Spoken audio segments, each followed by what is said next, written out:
Probably one of the worst cheating stories ever. I feeling nothing. I'm numb.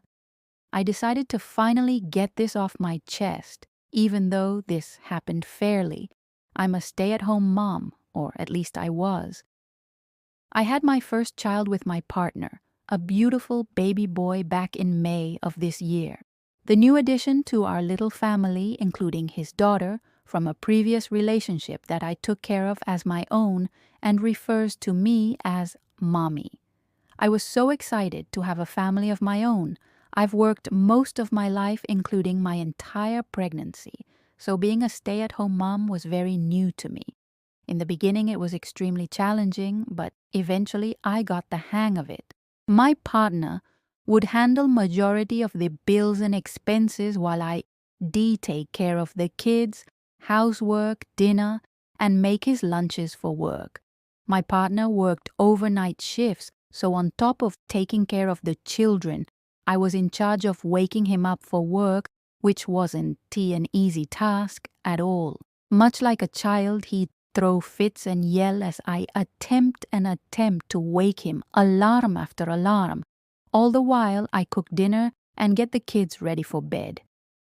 Eventually, he'd wake up, but not late, it'd be too late, because then it'd be my fault. I will say my partner was mostly faithful, with some slip-up where I'd catch texts of him flirting with co-workers or old flings, and we had one big cheating incident a few weeks before I went into labor. Why I stayed? I don't know.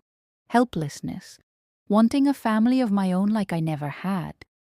I don't know. Maybe. After the birth of my son, things seemed to be getting better. My partner worked hard and was promoted twice in less than a year, bringing in more money to our household and boosting his ego.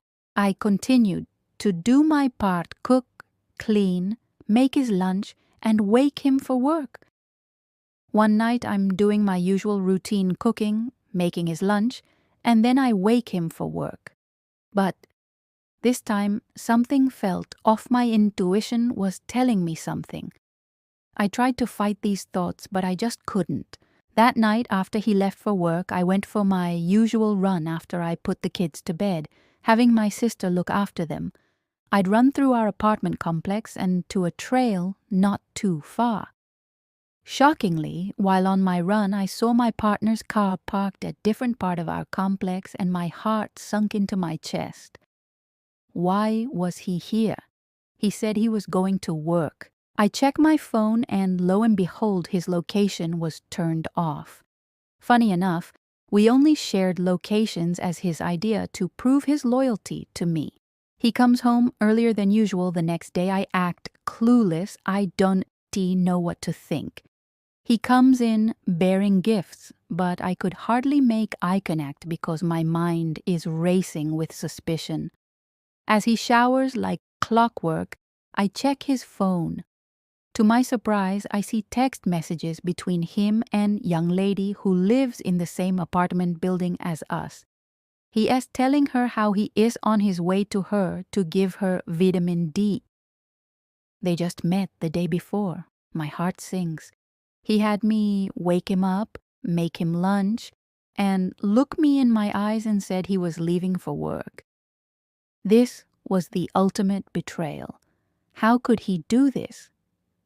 I hear the water stop. I quickly jump and put the phone back where I found it. This is where I go completely numb. He hops out the shower talking to me. Normally I act oblivious and ask him about work. He says it was any easy night. I bet it was. Another day passes. It's time for him to go to work again. This time, I check his phone before because I had that same feeling again.